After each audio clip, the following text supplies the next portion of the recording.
आए कदिन ऐसन अइतौ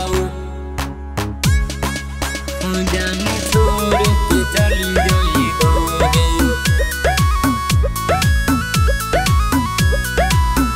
जान छोड़ के चली जइबौ गे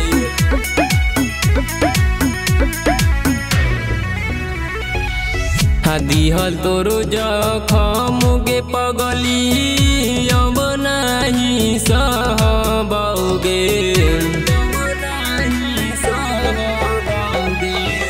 दिहल तोरो जखम गे पगली अब नाही सहबौगे आए कदिन ऐसन अइतौ जान छोड़ के चली जइबौगे आए कदिन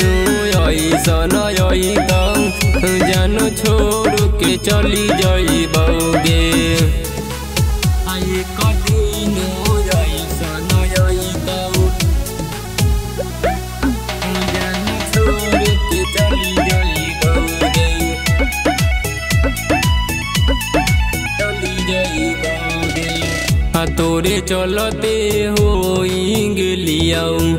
जान बदनाम गे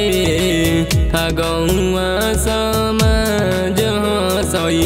आ जान हमर याज गे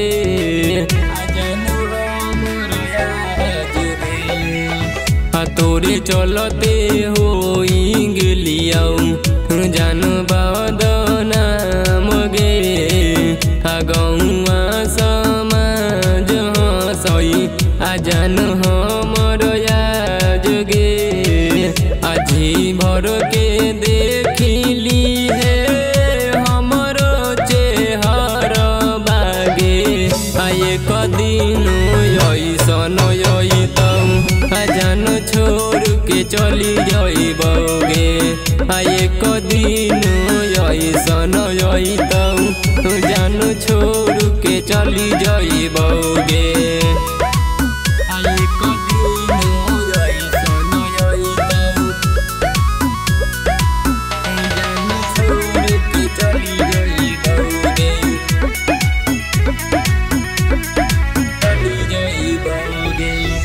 मरी जइबौ चली जइतौ अयरथी हमार गे कमलेश के नाम के लिए से नूरा सवार गे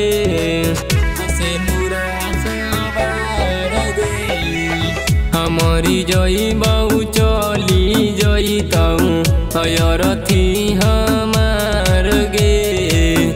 कमलेश के नाम के लिए से नूरा सवार गे कमल सूरज के एक बार कफन ओढ़ाई के जइहे आए कदिन ऐसन अइतौ जान छोड़ के चली जइबौगे आए कदिन ऐसन अइतौ जान छोड़ के चली जइबौगे।